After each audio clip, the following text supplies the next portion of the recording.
Welcome back everybody to Razzpuytin Gaming Presents. This is our ongoing playthrough for King Arthur Knight's Tale.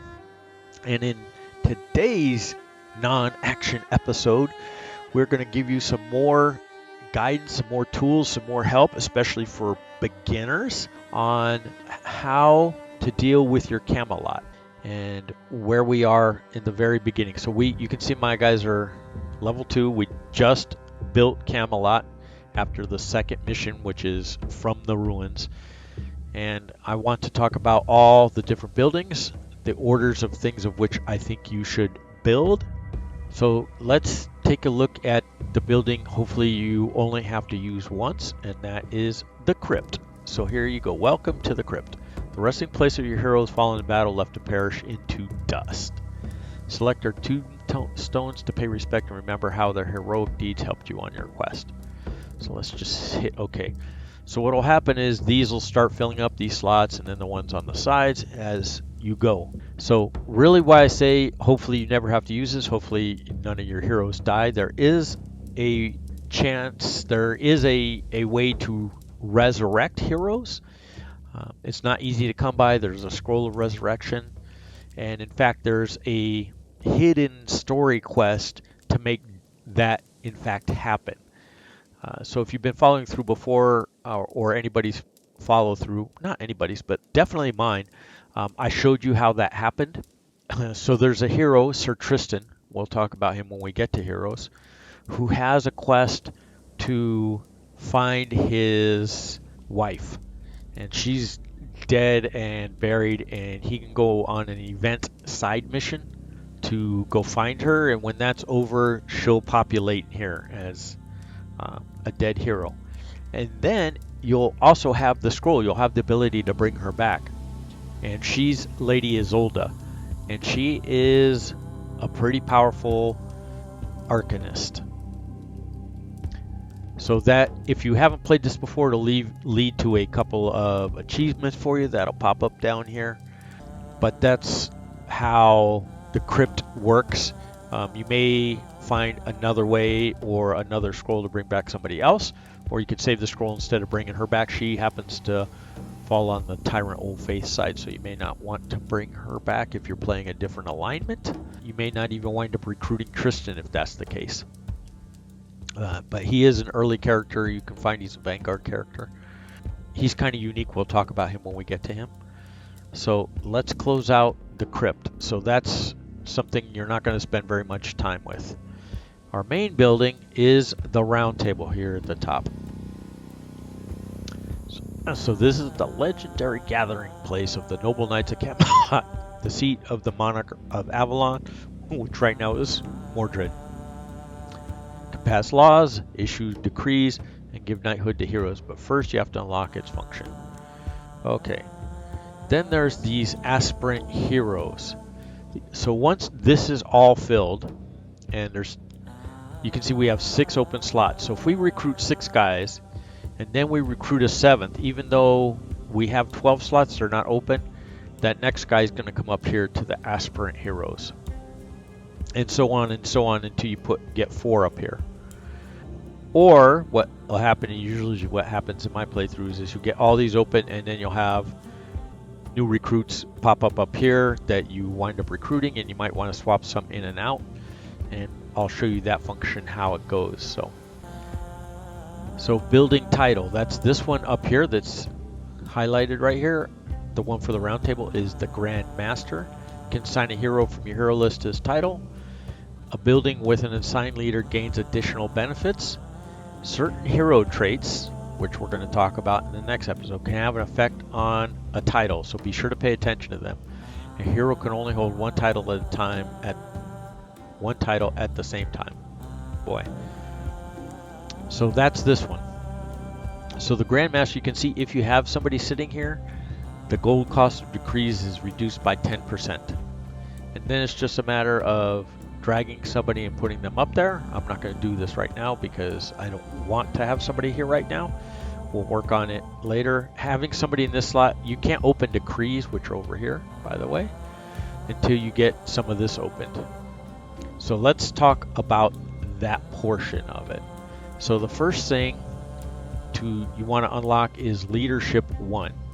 But getting to be able to do this requires that you build the hospice first. Building the hospice first is mandatory in this game before you can build anything else or upgrade any building.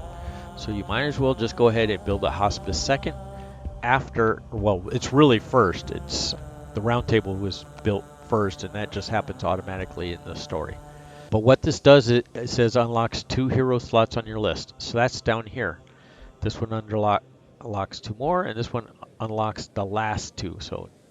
So 7 and 8, 9 and 10, and 11 and 12 for these 3 right here. So as the game progresses, you're going to want to keep opening these up. It's not a big deal if you recruit a hero and don't have an open slot, because like I said, they'll fall into the aspirant hero slot. And then when you open up the slots, I wouldn't try to have more than 2 here if you don't have more slots open.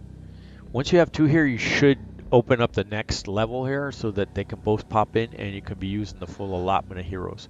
You actually don't want to swap heroes in and out until you have all 12 slots filled here. And then the last one is the last 2 slots. So you see these lines, these are abilities that are connected. These 2 abilities down here are not connected. So after you get Leadership 1, you do have the ability to unlock the Laws tab, which if you are on the righteous Christian side is one of the very first things you want to do, especially if you're playing on the harder difficulties, because the law you want to be able to pass is the joust. And that happens under laws. So you need to be able to get that open right away so that you can do those kinds of things. And then it allows you just to click on it over from the list and run with it. So you're going to want to go from here to here if you're on very hard playing on Christian righteous. Otherwise, it's the early laws. There are some good ones. There's one of the first laws you get a chance to pass is heroes gain extra 10% XP. Super important.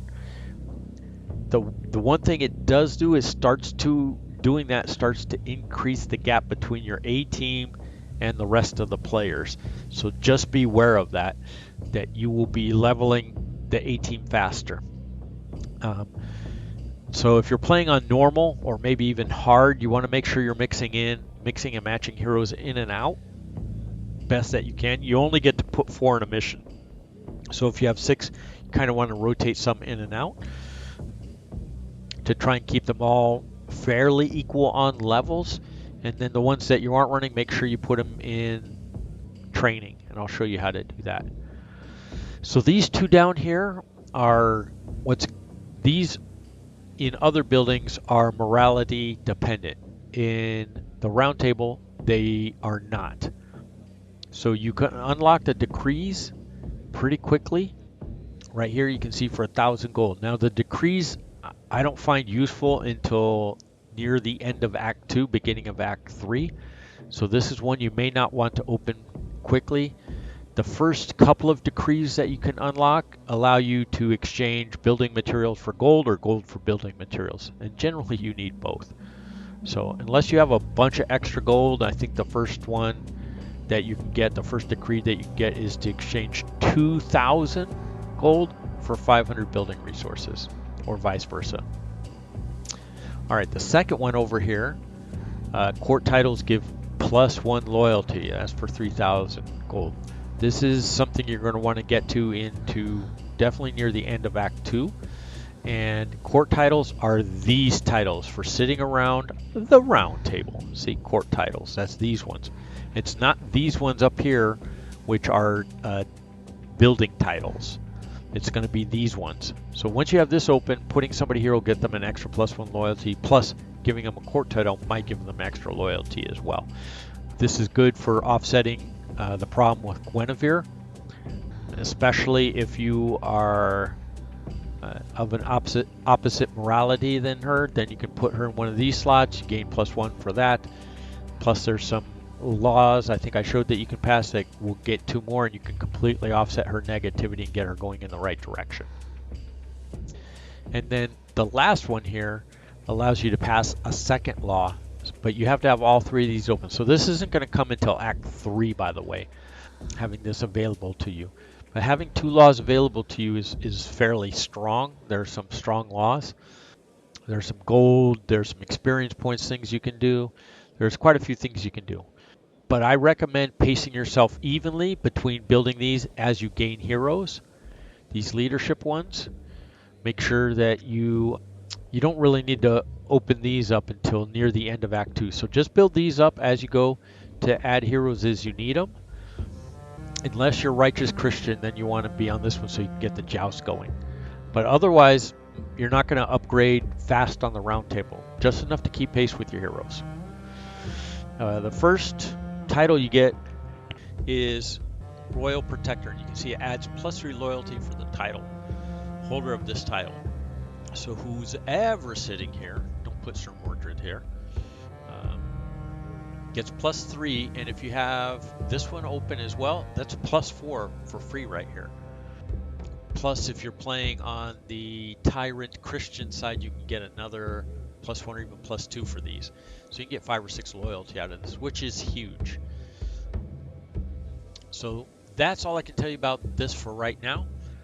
You want to get this open sometime down the road. You don't need somebody here because this upgrade isn't really beneficial in the beginning, so don't sweat it early on. You can just leave the round table until the later parts of the game when you're going to start to need these things and have to build out and add heroes.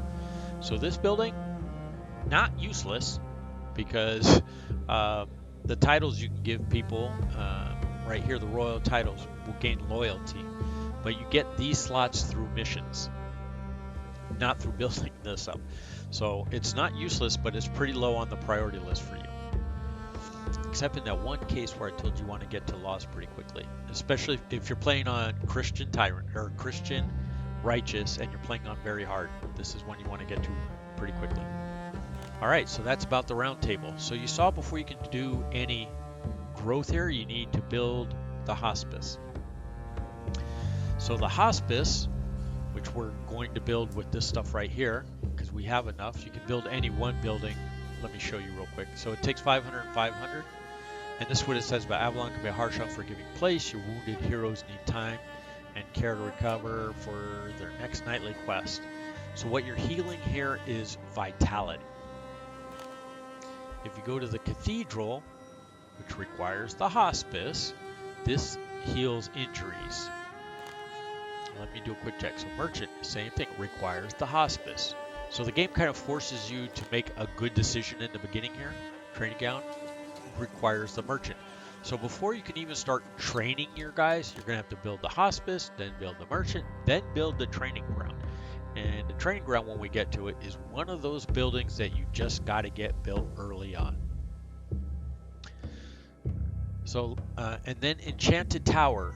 So this requires hospice as well. Is important for the end game. But to get there in good shape, you need to build this early when you have Sir Ector in your party. When we get to that point, I'll talk about what Sir Ector can do and why you want him in the early on and in charge of the Enchanted Tower. So you can build relic dust right from the early missions on. So by the time you get to the later missions, you have enough relic dust to get some powerful relics fairly early in the game. And it's especially important on the harder difficulties. So that's kind of how these buildings work. Let's open or reconstruct our first one, which is the hospice. So we're going to hit the reconstruction button here. You'll see it grow. And treatment slots, that's these up here. At the moment, you only have one treatment slot where you can heal your heroes. Treatment takes time and won't be able to use your hero during that period. Key. The recovery time is reduced by 1 after every completed mission. So the time function in this game is missions. Every completed mission moves time forward 1 step in this game, and it affects a lot of things. All right, so now so here you can reconstruct this building and expand its capabilities. That's these upgrades right here. These arrows are pointing at it. They should have made this a different color or highlighted it orange or something, so you know that they're talking about this area right here. Upgrade the building to unlock additional 3 treatment slots so you can heal more heroes simultaneously, cheaper and faster. So you can have max 4 guys in here. Say okay. So nobody's injured, so nobody's going in up here. So how this screen works, you get to see your hero, have the name, their class right here, their level, and how much XP they have. And the person that'll go here is the leftmost person in the bar that is injured. They will appear here. That doesn't mean they're automatically getting healed. They have to wind up here. So you actually have to click on them down here and tell the game that you want to heal the hero. But it's just setting you up in case you're new to these kinds of games and how they function, that your first hero that shows up here will be an injured one. And here you can open the character sheet. This is one of the few places that you can actually open a character sheet from not actually clicking on the character. So we can click on him, Mordred, and if you can see what his vitality points, armor, action points, all this stuff are. And what his injuries are, what his vitality is, and you can move on from there. Alright, so looking at hospital, if you want to, the hospice care right here, let's look at this slot right here. So if you have somebody here, vitality healing cost is reduced by 10% for the quick treatment. So down here you're always going to get 2 options. You're going to get a free option, which takes 2 or 3 missions, and a quick option, which takes gold. Gold in the mid game is going to be scarce and hard to come by. Any game is not usually an issue. Early game you don't have any, but you can't use it either. So when it's showing here, if you have somebody up here, this will be reduced by 10%. So this kind of matters to have somebody to get here. We're going to have an example of how a person in this slot can give you more benefits, and I'll talk about that in a minute. But first, let's look at the upgrades. So to unlock the second hero slot takes 500 gold and 500 building resources. Please note, this is the same amount as it costs to reconstruct a building. So in the beginning, when you have enough, I suggest building the merchant next and then the training grounds, because you want to get to the training grounds as soon as you can. Because it allows you to, the training ground allows you to train heroes. It's a big deal to keep your bench leveling, even though they're going to fall behind your A team. You don't want them to fall too far behind, because if you have to put an A team over here to heal, you want somebody to come off the bench, that isn't going to be a problem or an anchor for your team. So that's what's across the top here. Unlock second, unlock third, unlock fourth. And then these ones down here are completely dependent on morality. So the first one here, medical tools, everybody gets. So vitality healing is reduced by 10% for the quick treatment. So you can reduce by 10% up here, and you can reduce by 10% down here, so 20% reduction. So that's 20%, 1 out of every 5 gold, so that's kind of meaningful. On this side, medicines. Vitality healing is increased by 50% per mission for the free treatment. That's this one that takes a long time. It heals 50% more after every completion mission. But you have to be rightful to get this. As you saw in the previous video, this was one of the benefits about going to the righteous side of the morality tree. If you take the tyrant side of the tree, you can never open this one. You can't. So that's one of the things you're not going to be able to heal your party quicker, buffing the party. You're going to be able to debuff better, which happens in some of the other buildings. So this one is going to be closed to you the whole time if you're playing Tyrant. This one's open to everybody though. So once you get this build and this, as you go along, you don't have to build all 3 before you do this. If you get this one build, this will open up right here. Plus 5% permanent vitality for every current and prospective hero. This is a big deal on very hard difficulty. On normal, like we're playing through right now, this is not a huge deal. It is helpful, but 5% vitality. Let's open up Sir Mordred's sheet. 40%. So 5% is 2 more vitality. So you'd have 42 instead of 40. Not a huge difference. It starts to matter more in the end game when you're running 100, 120 health, because now you're getting 5, 10 more points for this. So I wouldn't worry about this one too early on. Probably what I'll do in one of my next missions is kind of I'll lay out a build pattern for all the buildings. Once I get them all built at their base level, I'll definitely do that for you guys. And let me know in the comments if you want to see that. The order in which you should build the buildings and the order in which you should upgrade the buildings. At least in my humble opinion. I am HO, right? For all you millennials and Gen Zers and things like that. Us boomers, we just say, in my humble opinion. When you get to level 2 here, heroes returning from a mission automatically heal 5% vitality. This is a big deal because it can keep people out of here. If you've only taken a little bit of vitality damage, you're going to heal it just from not being in, just for ending the mission that you were on. Let me show you something here with him. He has fast metabolism. So you can see, like Sir Mordred, after missions, he regains 20% of his maximum vitality to start with. So he already gets 8 points back. And with that 5%, it'll be another 2, so it's 10%. So he can get 25% of his vitality healed after every mission for not doing anything. So if they get through his 22 hit points and into his vitality, which they shouldn't be doing in the first place, you're still going to be fine. He's not going to see the hospice. Mordred should never see the hospice. Put that down in your notes. Sir Mordred should never see the hospice. If you're playing your tanks right, he won't ever wind up here. So that's this one. And then after you open up the very last slot here, you get every current prospective hero gets another 10% vitality boost. So you get 5% here and 10% here for a total of 15.